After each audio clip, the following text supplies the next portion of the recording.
Key layout practices questions. Why do we store things as we currently do? What is our floor space turnover rate? What percent of our floor is used for dead storage?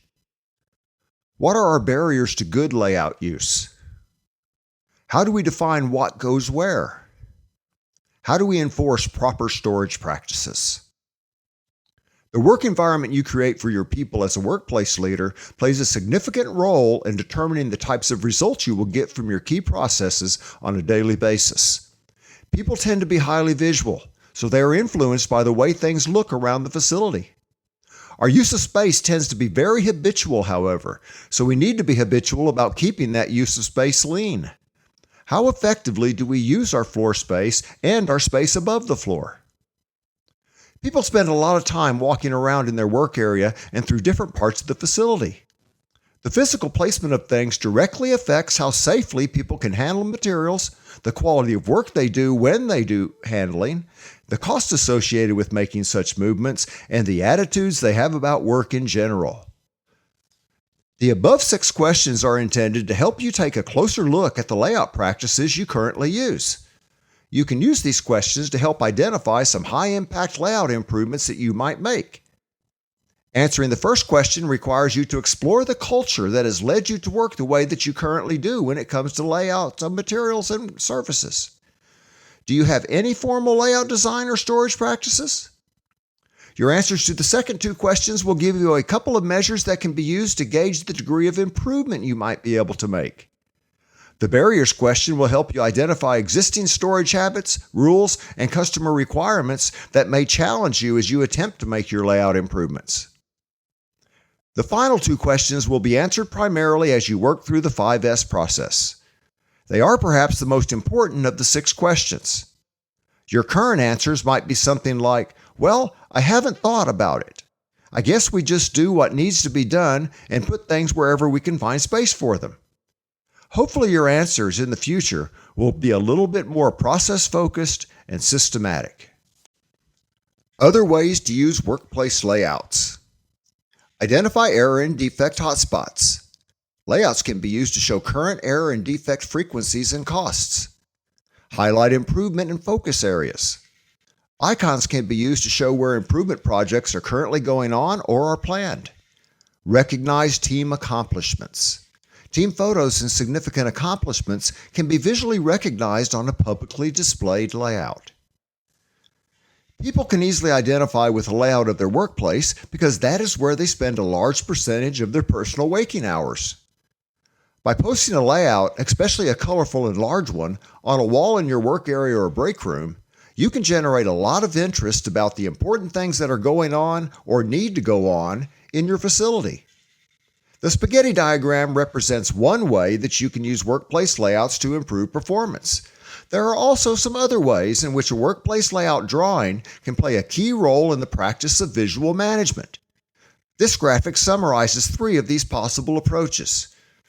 You're welcome to experiment with variations of these approaches or approaches of your own as well. Through the use of notes, colored dots, and symbols, you can take a workplace layout and use it to easily show where current waste areas exist in your facility. For example, you can place red dots on the layout to show where safety concerns exist, green dots on the layout to show the existence of quality concerns, and yellow dots to show downtime concerns. You can notate the dots to show rates of occurrence or duration of occurrence. Notes, such as priorities, daily loss costs, or other information can be written inside the dots as well to add to their significance.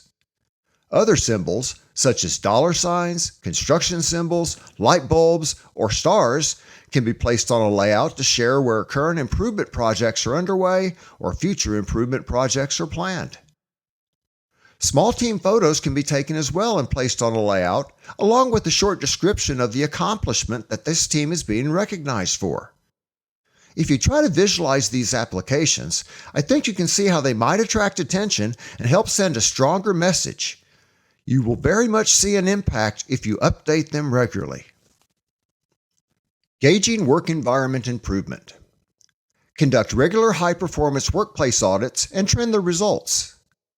Discuss daily supervisor audit observations. Observe rates of waste removal. Measure the cost of layout practices. Ask people about their perceptions of the work area. Include layout statements on your internal customer survey. One of the key roles of a leader, in my opinion, is to create a work environment where people can excel. The other two roles, by the way, are to develop people and improve systems. I strongly believe that you can tell a lot about how improvement-focused a facility is simply by walking through the place. Looking at the walls, the floors, the way things are moved around, and the way things are organized tells you a lot about an organization's culture. Since you're in your workplace most of the time, you're in an even better position to observe the degree to which the work environment changes over time if it does change, or if it needs to change. 6 ways for using workplace observations and analysis to gauge progress towards having a lean, high-performance focused workplace are listed on the graphic. As a leader, you're auditing whenever you're out in the workplace. I believe that high-performance work practices should be formally audited at least monthly. Such audits can be designed to give you a score to trend over time and to identify both good and bad work practices that are observed. An example audit is provided in this workbook. Many companies, for example, have monthly safety audits, but they often fail to extend these audits to cover other work practices, such as those specific to 5S or quality work. Many audit approaches are often limited to watching and looking as compared to asking. Looking at the physical workplace and watching people are 2 key audit tools. You also, however, need to ask people if they know what is important. Ask them why they need to follow the rules that exist, and inquire as to what changes they feel might help improve their performance further. If you do this on a formal basis monthly and annually as part of your internal customer survey, and informally each day, you can find ways to make a difference. You will also help build a more common vision about what is expected and what is desired. Team Exercise 9, Creating Lean Layouts. What are the primary layout changes you need to make?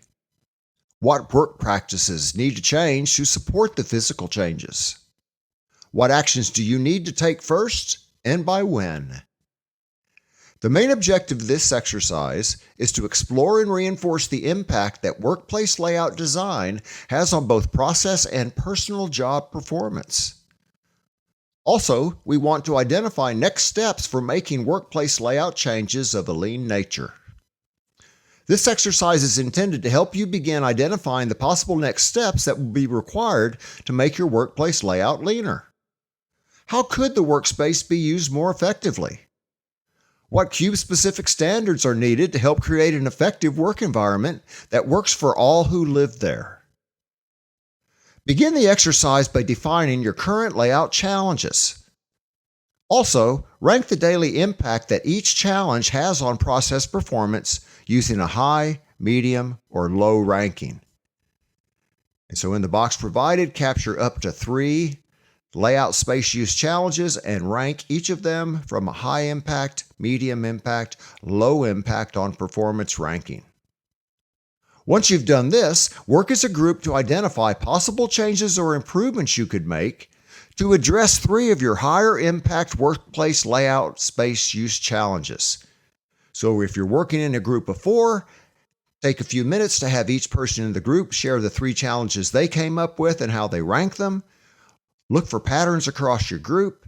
See if the group can reach consensus on the top 3 challenges that need to be made, and then work on some ideas to help address these layout challenges. What improvements do you need to make? How do you need to improve your use of workplace space going forward?